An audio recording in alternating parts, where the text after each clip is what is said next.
Hey, it's John Lee Dumas of EO Fire, and it's the Entrepreneurial You, the show for dedicated and passionate Caribbean entrepreneurs seeking daily inspiration, brought to you by author, speaker, and award-winning entrepreneur Heneka Watkis-Porter. You must be prepared to ignite. Welcome to the Entrepreneurial You podcast. Over the next few weeks, I will look back at the episodes from season 2 of the Entrepreneurial You TV edition, aired on CBX, of course, channel 143 on Flow and channel 28 on Digicel, as well as it was streamed on jamstockx.com. Now, these episodes, they explore the journeys of successful Jamaican entrepreneurs, and they share lots of insights to help you on your entrepreneurial journey. I'm your host, Heneka Watkis-Porter. But before we dive in, let's hear from our podcast sponsor, the Jamaica Stock Exchange. We needed to raise capital, but our experience with local financial institutions was that they were cautious and slow to act, and interest rates were far too high. We had real concerns about financing our business through outside equity investors and the possibility of interference. Could we get a fair valuation for our business? We had our own ideas about the business and its value. Should I go the traditional route of bank financing, or should I try the Jamaica Stock Exchange? So we made a call and experienced transformation of our business through conversations. I'm John Mafood, CEO of Jamaican Teas, and we're listed on the Jamaica Stock Exchange. Give us a call today at 876-967-3271 to begin your transformation through conversation. We want to see your company listed on the Jamaica Stock Exchange. Customers are the driving force behind a business's success. Having the foresight to create a product that is irresistible to your customers means you have found the secret ingredient. Today, we introduce you to a buzzing startup, pull back the sheet on a dream, and keep you up to date with what's trending. I am Heneka Watkis-Porter, and this is the Entrepreneurial You.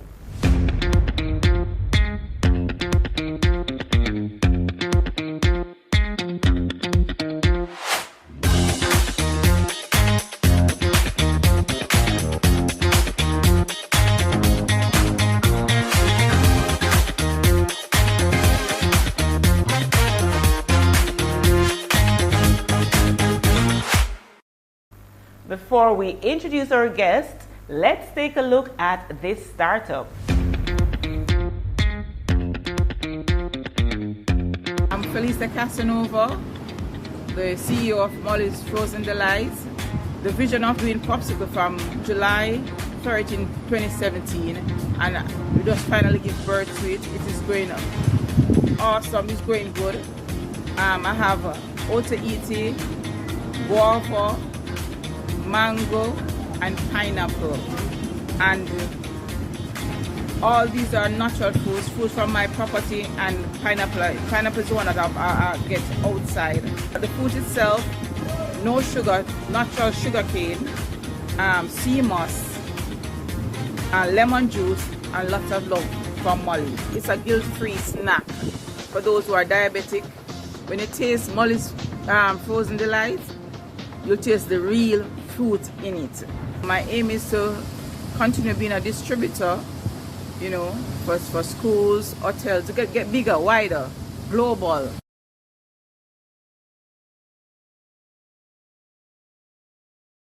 Taking that leap to start your own business is thrilling. Nothing compares to making that first step. And with that, here's a quick tip. Want to experience abundance in your life? Live in gratitude for what you already have. I can't explain it, but trust me, somehow being grateful opens up your heart and opens up everything for you to have more. And if you want to learn more about living in gratitude, then of course grab a copy of my latest publications, Healing with Gratitude, a 31-day devotional for inner strength, and Healing with Gratitude, a 31-day journal for inner strength. Of course, it's available on Amazon. Chocolate. This is a word that evokes indescribable ecstasies. Is there a man, a woman, or a child who has not desired it, who has not devoured it, and who the next moment has not dreamt of devouring it again? That quote from Elaine Gonzalez, a chocolatier. Welcome back to the Entrepreneurial You. Our entrepreneur today is Michelle Smith, and I know you love chocolate. Welcome, Michelle. Thank you for having me, Heneka. Thank you very much. I do love chocolate. Of course, I absolutely love chocolate. Like I'm And thinking you love chocolate. I love chocolate, and I'm not going to ask why isn't there any chocolate here. So let's move right along. So, tell me one thing that most persons perhaps don't know about you.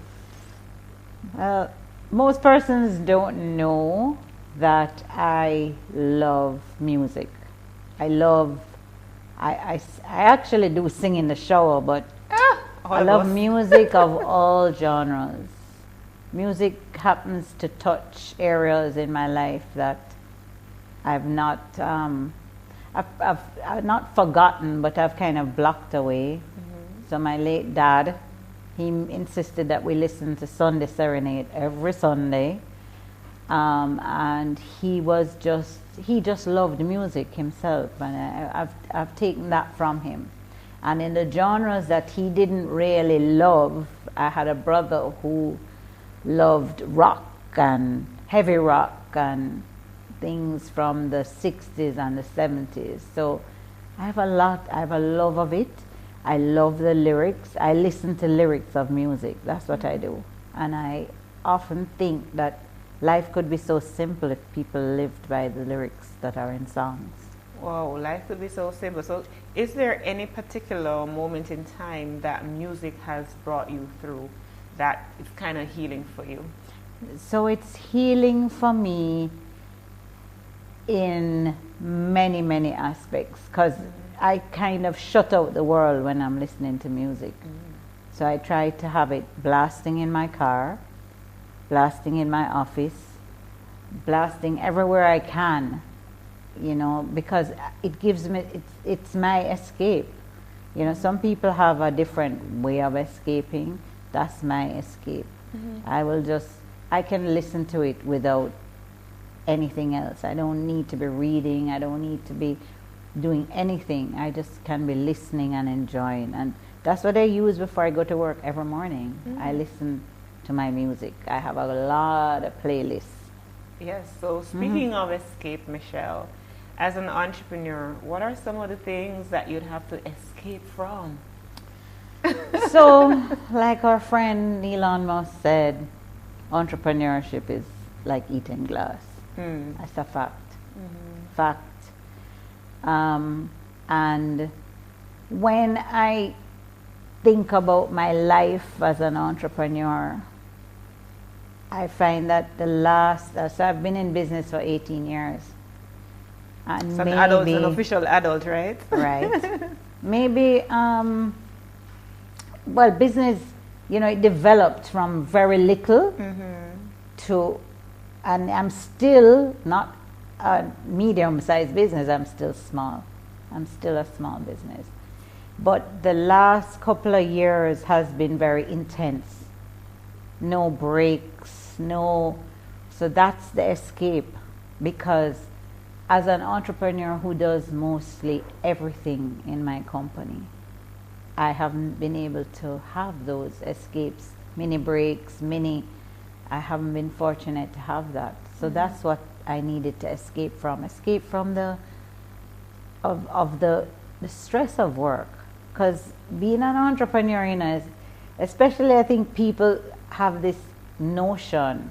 So they see Chocolate Dreams as a brand, a huge brand. Huge brand. It's huge. So when they come to the factory, they think they're going to see this huge Willy Wonka factory, which I've tried to get it to a stage where it can be perceived as that. I spent a lot of time building something that the brand is out there, but not behind the scenes is kind of compact. And because of COVID, we had to shrink. We had to to cut back. But as an entrepreneur, you're doing so many things. You know, Heneka. Oh yeah. You know. So I monitor the accounts. I monitor the sales. I am the social media person. I am the person who answers the customers. My friends never not WhatsApp me to order, and they'll WhatsApp me the morning of that they need it in 2 hours or so. I am always on the go, always, ever on the go. But the last couple of months, I have decided that I have to take mini breaks. So I've forced myself to do that. And out of that has come so much. And you said it earlier, you talked about gratitude. So maybe about 3 years ago, I started on a gratitude journey where I would do gratitude every single day. I was grateful whether, and for the smallest things I would be grateful for. And I've noticed that my blessings have increased. I'm not one to talk about my blessings a lot, but my blessings have in the last 6 months really doubled, tripled, just by people being kind, people being nice. What puzzles me about it though is it's always people on the outside. It's not Jamaicans, and that tears me a lot up. It tears me up because why should people? Ever since I started business, why should people on the outside see my business as so great, and my own people are not really there? Don't you ask yourself that question all the time? Michelle, I know, and trust me, it is something I can totally relate to. And there's something that comes to mind, a scripture comes to mind. A prophet has no honor in his own town. And as entrepreneurs, I find that the external affirmation and validation sometimes, come quicker than it would internally. And you have to ask yourself, I don't know what it is. Is it that we have a level of, in our subconscious, there is a level of self-hate, perhaps? I don't know what it is. I don't know, because in my early days, I'll be honest with you, University of Trinidad and Tobago was 100% behind me. 100% took me to Trinidad, Tobago. I did a whole year of modules through CEDA, going to Belgium, going to Grenada. I mean, my knowledge of cocoa and chocolate is very extensive, but my country doesn't really tap into it. Yes.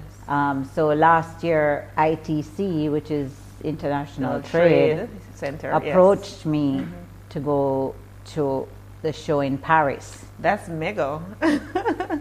And I am not joking. That show really captivated me because Paris is like chocolate town. I know. It's romantic. Yes. It's small buzzing. and buzzing. Everywhere you look is a chocolate. I know. People love chocolate. They don't come into the store and say, boy, how much for that? And those, oh Lord, it's too expensive. They don't. Yeah. They know chocolate. They love chocolate. And that inspired me to continue because, can I be truthful? Yes, this is what we're about. Right. Do it. So I went to Paris for 9 days. And the 9 days that I was in Paris, I had no electricity at my store. And although I had people here on the ground working for me and trying, it didn't work. So what I had to do in Paris was I had to become like a man. You know how the man keep a box here, a box here, a box here? Well, that's what I did. Compartmentalized. So I compartmentalized Jamaica and what was happening here. Although my staff was excellent. They kept the fire burning at my friend's house. Yeah, he took them there. And I had 2 really good angels who took all my stuff out my freezers. took it to their home, and I came back, and I thought to myself, boy, clothes. And I had a meeting with my staff, and they asked me to try again. And I was so motivated from Paris, so motivated. That was just the most motivating time of my life. I never thought I'd ever be in Paris, much less exposed to top chocolatiers, watch them work. That whole dream of chocolate became a reality again. Yeah. Wow. So in that when I came back, and I was so confused and trying to figure, okay, let's see where we can go from here. Hotel 1 approached me. Hotel 2 was hovering in the background. So I was kind of like, okay, we can do this. And there was a conference here by the UN Women of the Caribbean. So they wrote me and said, can they come and visit the factory? And I was like, Look at this huge factory, right? This huge factory is not that huge. They said, okay, sure, come. Anyway, when I went to the first day of the conference now, and I saw all these women from Africa, from the Caribbean, and whatever, and I was like, Michelle, what are you going to do? Anyway, my staff stepped up to the plate again. We prepared. It was a Thursday. The Wednesday, I think they came to see me. 44 women in a 429 square foot factory. Wow. So what we did was we borrowed outside from the cafe, and we had everybody out there, and we sent everybody in fours. But while everybody was going in, I told my story, because they wanted to hear my story. And I cried. They cried harder. They embraced me in a way that made me know that I'm not alone. They were first of all 44 bought in the store, but they could identify with what I said and how I felt, and that motivated me to try again. So I went to the final night, and they awarded everybody that did a pitch for second and third prize. And I was there. Well, they had told me early in the day, make sure you're there, and I was there. And then they said, and they had a special prize for me, and it was a trip to Dubai. They're taking me to Dubai. I'm heading there on Monday to a women's leadership conference. Wow. With over 250 women from all over the world, a lot of the African states. Yes. And the agenda is speakers, and I have my elevator pitch plan, because I'm going to be exposed to people, and I think it's going to be fantastic. And in between all of that, the last 2 weeks I've had so many requests for quotations not from small, like from my hotels again. And so I have a You're dreaming again. I have a dream again. You're dreaming again. And I COVID really, really did a number on me. It's like having a lot of hotels one day, and then just the next day you're like, there's nothing. So we had to do a lot of pivoting. And so in our pivoting, we've created more lines of product. And that's what has kept us going. I'm listening to this story, and I'm so inspired just listening to it. And I can relate to how traveling can really, send that light bulb moment into your head again. I remember going to Paris as well on a study tour. We're on a study tour in Europe. We were in Berlin and Paris, and I think we went to Manchester. And that for me again was eye-opening. And just to see how they embraced Jamaicans. I mean, I was there with a lot of other Caribbean nationals, right, for the creative industries. And the fact that I say that I was Jamaican and they, heard me speaking, I stole the spotlight pretty much. So we know how it is, when you've traveled, and particularly when you're a Jamaican. But I listened to you, and coming out of that, what you just shared is a lot of things. One of them is that stick-to-itiveness, right? I recall you and I were in a competition together many years ago, the nationwide, I think it was the Entrepreneurial Challenge. Was it? Yes. Yeah, many years ago, and we've been on, different programs and stuff. And just to see, like, listening to you talk, I can hear the definition of entrepreneurship, the struggles. We see the glory, we see the sweetness of the chocolate, a lot of people, but they don't understand truly what goes on behind the scenes. And I want to get from you what it is, Michelle, outside of the travel to Paris and that reigniting you again and so on, and the support that you've been getting from, the visits and stuff. What is it really that drives you to continue doing Chocolate Dreams? I think about it all the time. It's something that I really think about on a daily basis, because remember that even though my dream is there, the struggles are still there. The struggle is real. And you have to always be constantly weighing how do I continue? And to be honest with you, I would think that I now recognize that life is not perfect. And I think that a lot of us grow up thinking that life is this kind of fairy tale land, and I think I've come to realize that it's not. I think about whether I should go back to work, could go back to work for somebody else. And I don't really want to. This is what I enjoy. This is what I love. But what I really, really drives me right now is that my store, my presence on social media, people who get things from me are so happy. And in Jamaica, people are not happy all the time. So while COVID was affecting people and making them really sad at loss and heartache, and they knew that they could come to Chocolate Dreams and have one happy moment.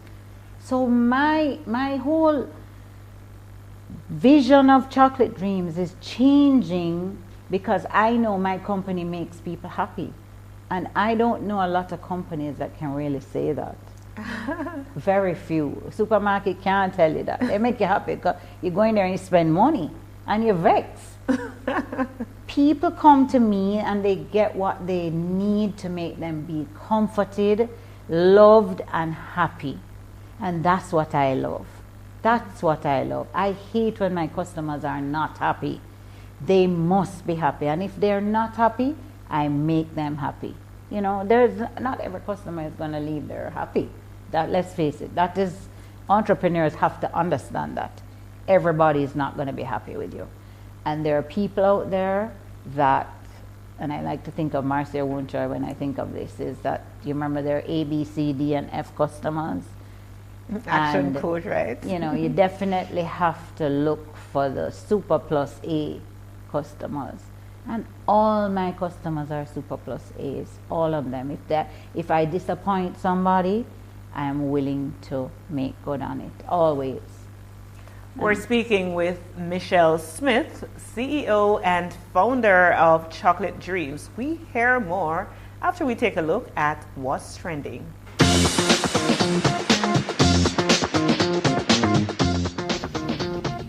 Hey, did you see the movie Megan? A realistic robot child who was created as a play companion for a young girl?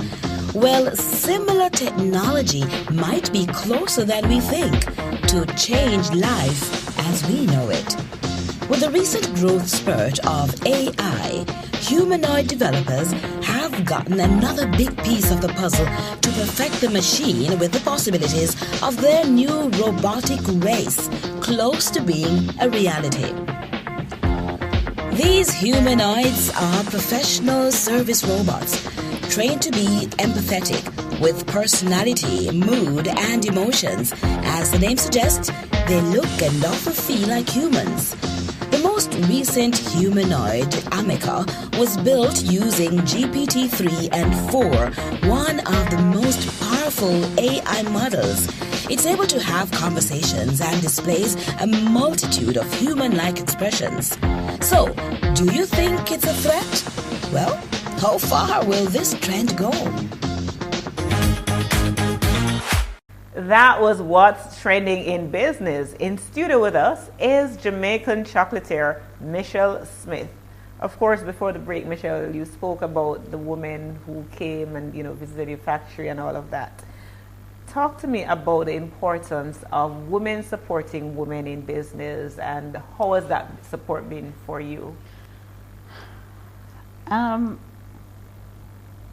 Women on business, women supporting women. I'm a big supporter of women, big. Even as COVID struck, I tried my best to carry women's stuff in my store. And help the smaller ones who needed help to earn and continue earning. But I have to say, it's one of, I don't think there are a lot of us. I mean, I know a lot because I keep my circle really tight, and I really keep my circle of women friends really tight. And Rita Hilton and I are very, very good friends.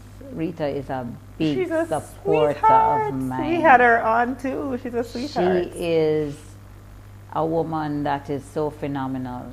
It's unbelievable. Also, I have another very, very dear friend, Nancy Hardo, who owns Chez Maria. And not once during COVID did she not order for her store from me. She made it a point of duty to do that for me. And I think women have been given such a big task. Women are, we struggle every day in getting funding for business. Every single day. We still struggle. We never not struggle. But we are the workers. We're the ones. Yet still we struggle. I've had banks tell me that I can't get a loan from them unless my other half signs the document in the 21st century. Yeah, I've had that happen to me. Say what now? Yeah, had to sign that document. Yep, I've had that happen to me.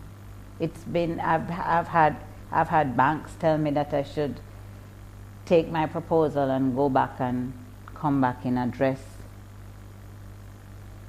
Yeah, we women struggle every single day. So I make it my business to support women. So I signed on to WEPS. And WEPS is? WEPS is Women Empowerment Principles. Okay. And I sign on to that.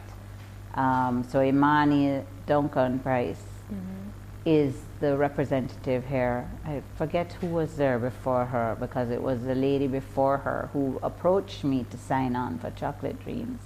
And I was happy to do it because I also hire a lot of women. A lot of women have passed through Chocolate Dreams. We don't have any, we have, right now, currently we have one man. So it's one man and 8 women.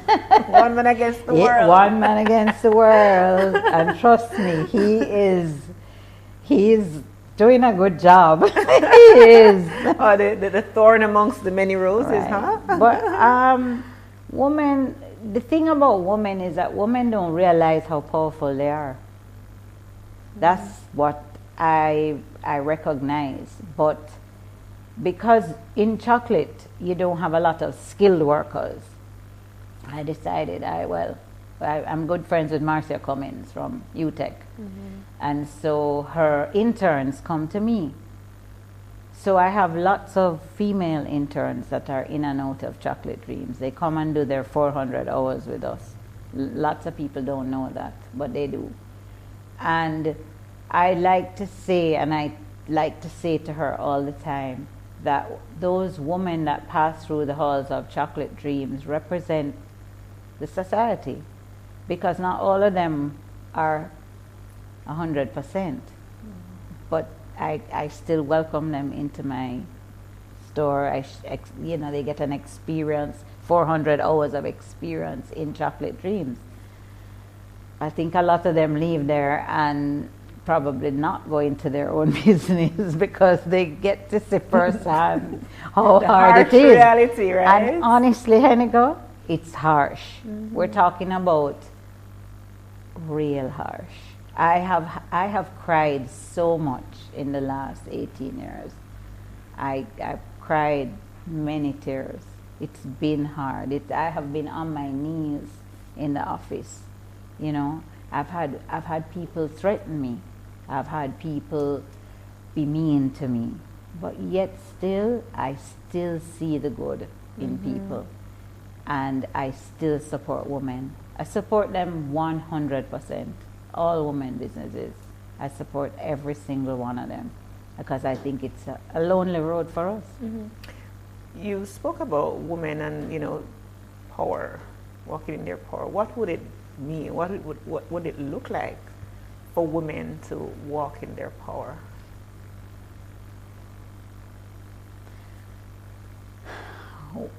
Deep question, right? We need to step up to the plate. We do. Men have lodge. we don't. Men cling together. That's what they have over us. And because they don't really have emotions, or they have emotions, but they don't show them. Yes. We do. And that's probably what we need to do. We need to use our emotions to step into our power. Because we do have the power. We do. Yes. We are strong.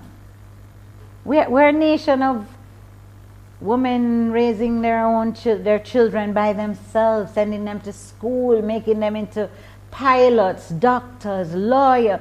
Our women are worthy and they can do it. But I think that a lot of women are afraid to step into their power. They're afraid. I don't know what they're afraid of. I can't, you see, because I'm very forceful and I really don't. Yes. I don't, I'm not, it's not that I don't care, but I speak my truth.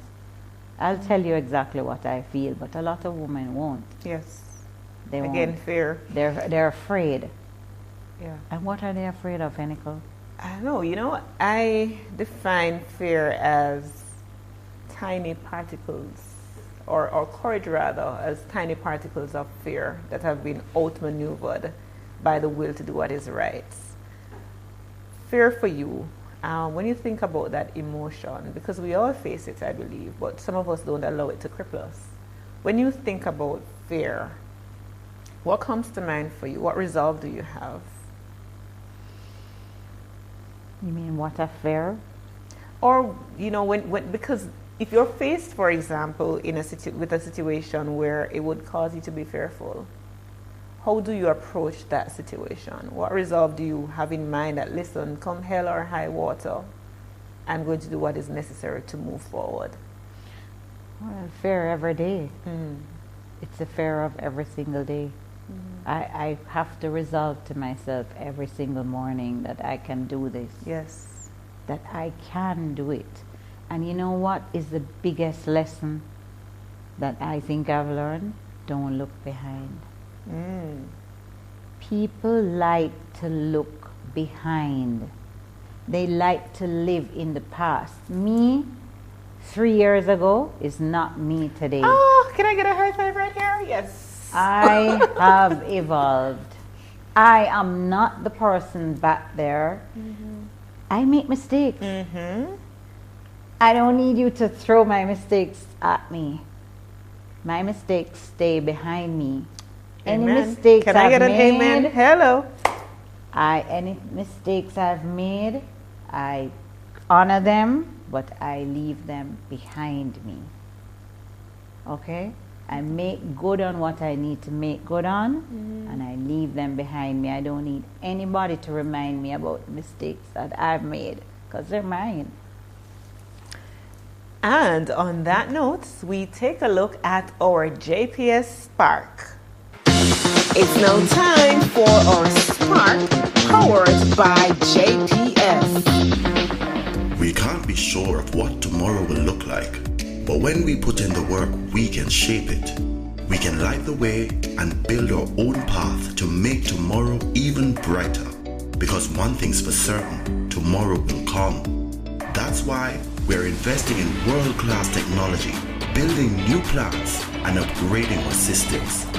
We know that the best hope for our children and their children is the work we do now to create the innovative, cutting-edge, clean Jamaica of the future. A Jamaica that works for Jamaicans. A Jamaica powered by hope. Today, tomorrow, forever. Get smart strips. Check out those appliances that still have a light on even when they are turned off. It means they are still using electricity. Plug these appliances into smart power strips and save money. Smart power strips cut off phantom power when any device is off. And yes, helps you to conserve energy. That was our Spark, powered by JPS. Welcome back to the Entrepreneurial You. With us is Michelle Smith, founder and CEO of the sweet company Chocolate Dreams. Sounds so good. Awesome. So let's talk about, it's 18 years since you've been in business. And you've learned a lot. You've seen a lot. You've had highs and lows and everything in between. First, I'd love to hear some of those high points. You know what? Let's start with the low points and end with the high points. Let's hear some of the low points first. The low points are that the business has a lot of potential. It obviously it's viable because it's survived a pandemic. I think that's what I look at a lot. That's fantastic. And I think that is absolutely, brilliant. So that's some of the low points, meaning, the company is struggling to get to the next level and has been for a while. And it's a shame that we're not there yet. But then, Heneka, I'm a big believer in God. So I know it's in His time, right?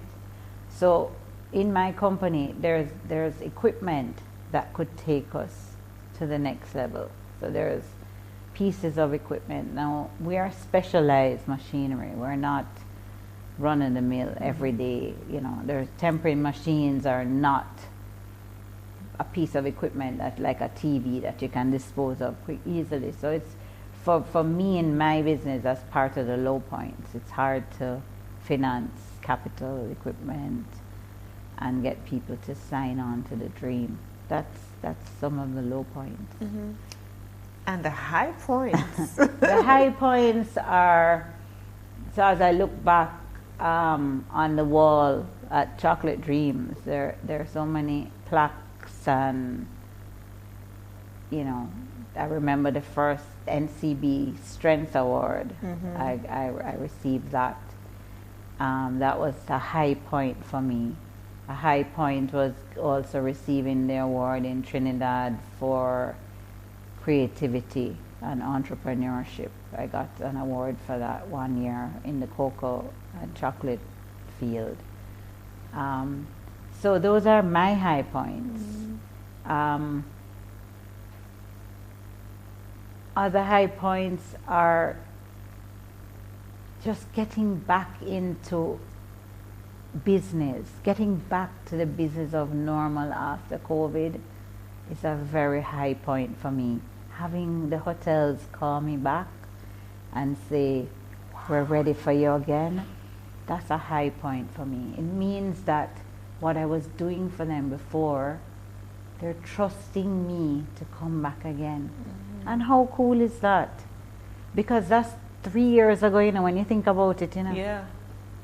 They didn't forget that Chocolate Dreams was the provider. And the high point, having somebody go into a hotel and see that chocolate on their pillow and know that it came from my business. That's my something, real high point. That's something to celebrate, and I celebrate that with you. Somebody's watching, a young entrepreneur, somebody who perhaps not even into the entrepreneurship yet, but just thinking about it. How would you advise them in terms of they want to start a manufacturing business, perhaps even chocolate? Mm-hmm. How would you advise that person right now? Start small. Start small. Know your business. Know chocolate. If it's chocolate, whatever it is, know it. In other words, watch trends. Keep updated on trends. It's so easy.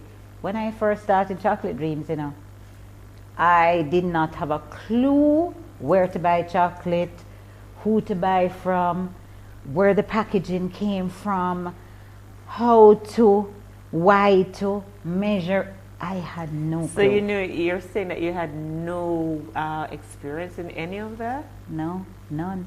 Okay. And I took a trip up to where my children were in school at Boston, and I drove to Maine, and I drove to the factory that produced the chocolate that I wanted to use, and had a tour of the factory. I went to mom and pop businesses who opened their doors. They let me in, they let me in the back, they let me see what they did, and I was like, that was a big thrill. A blessing. So yeah. go know your stuff. Get to know what's out there. The packaging, and I'll give you this very quick story. I went online. Hundreds of packaging companies. I picked one. And I have built a relationship with them for 18 years. I called on Friday last week and said, does Leo still work there? Yes, they say. They put me on to her. She knew who I was, and I knew who. She's who I bought from. I've bought packaging from them for 18 years, and I don't know them. I've never met them face to face. It's been online. So entrepreneurs, get out there and get online. You don't have to do a thing. It's so easy now. Before, a long time ago, we never had that. We had to go in an encyclopedia. We had to phone. I wonder if some of my viewers know what an encyclopedia is, by the way. Information is there for the taking. Go check it out. Walk through a store like what you would like, or a business that you would like. Call them and say, can I come see what you do? But always, always, entrepreneurs, remember, make sure you have support. Family support. Your family, somebody who can give you a square meal when you don't have any. Pay for you to do your hair when you can't. Or your nails, or your whatever. Some have support. I have to say that over the last 18 years, I have had tremendous support from my family.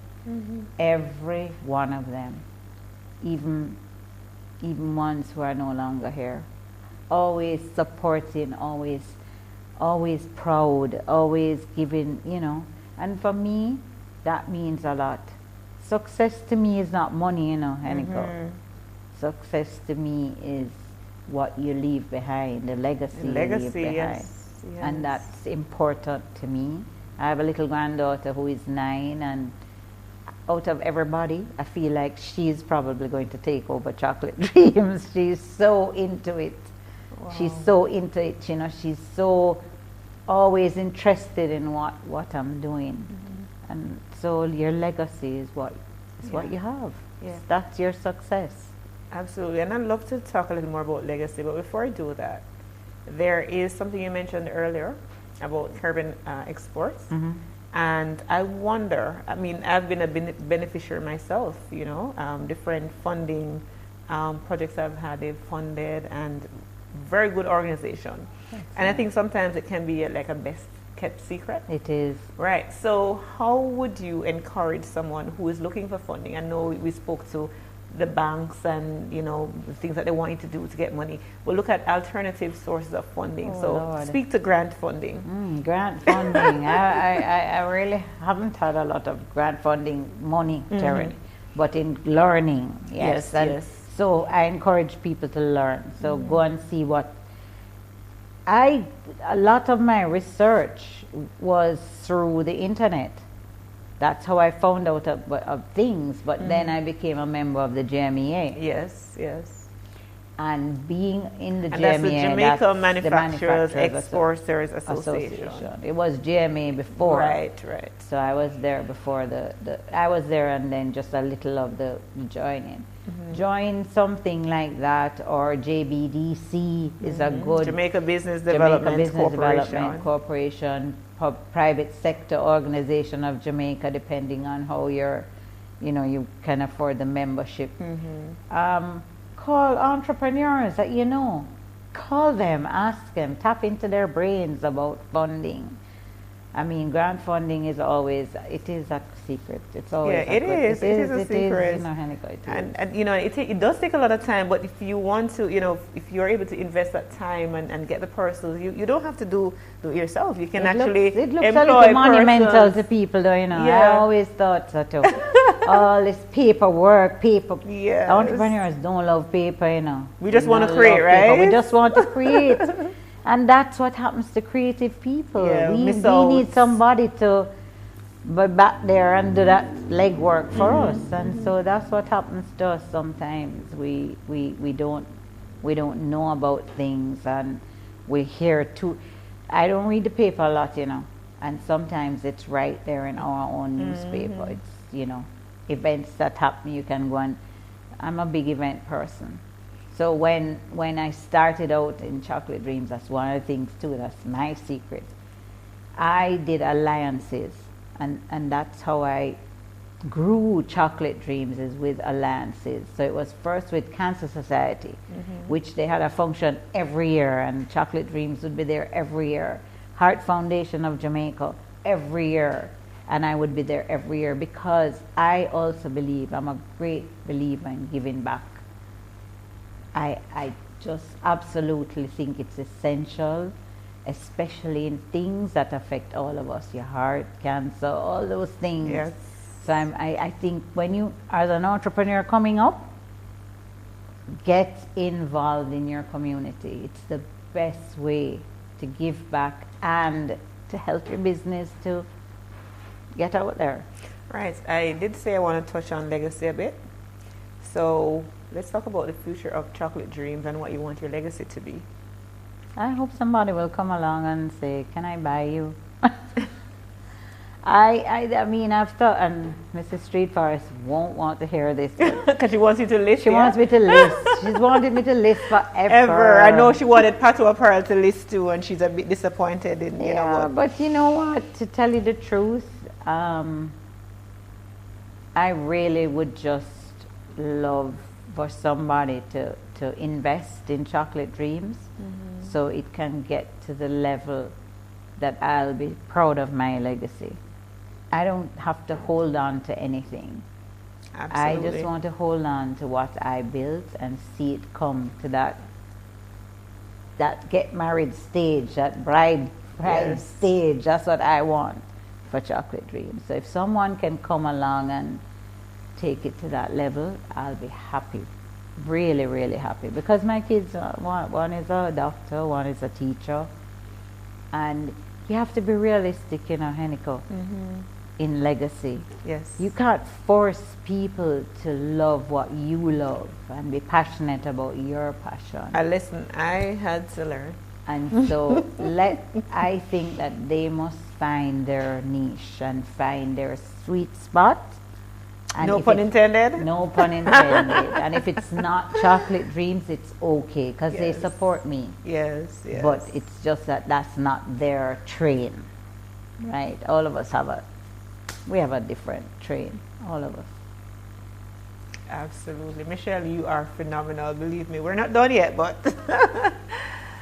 building legacies and investing in the future is paramount for a successful society. We take a look at our social spotlight from the Jamaica Social Investment Fund. The Integrated Community Development Project in its second phase, ICDP2, which is funded by the Government of Jamaica and implemented by the Jamaica Social Investment Fund, has as one of its components the Enterprise Development Grant Program. Under this program, hundreds of entrepreneurs have already been helped in a myriad of ways to boost their micro and small businesses. Jamaica Social Investment Fund, JSIF, celebrating over 20 years of investment in community development. JSIF has forged relationships with international funding partners as well as private and public sector entities. Let us continue to invest to reduce vulnerabilities. Let us build our social capital and resilient infrastructures to ensure full participation in Vision 2030. JSIF, investing for community development. That was our social spotlight, courtesy of JSIF. This has been a wonderful journey, learning about the sweets and the bitter sides of the chocolate dream. Thank you so much, Michelle, for spending time with us today. Thank you, Heneka. It was my great pleasure to be here. Really, I really had a good time, and I really hope entrepreneurs will benefit from what I said. Yes. I have. And I'm here. Yeah, I have. I'm like Winnie the Pooh. I have to reach back and pull you up. I'm willing. Believe me, I'm coming to see you outside Always of this. willing. I'm coming to see you. As we close today's show, here's what I want you to think on. When you have a goal, you need a deadline. Because guess what? A goal without a deadline, it's just a wish. You're just wishful thinking. But put timelines in place to accomplish those goals that you have set for yourself. Otherwise, you're setting yourself up for failure. And why would you want to do that? I am Heneka Watkis-Porter. Thank you so much for spending time with us today. Always remember, never forget, the next entrepreneurial you could be you. A big thank you to all our sponsors, JPS, JSIF, Bluesick Media, Hope Royal Botanic Gardens, celebrating 150 years of beautifying Jamaica, Scotiabank, Madison Chai, Max's Department Stores, and Sweetness and Things.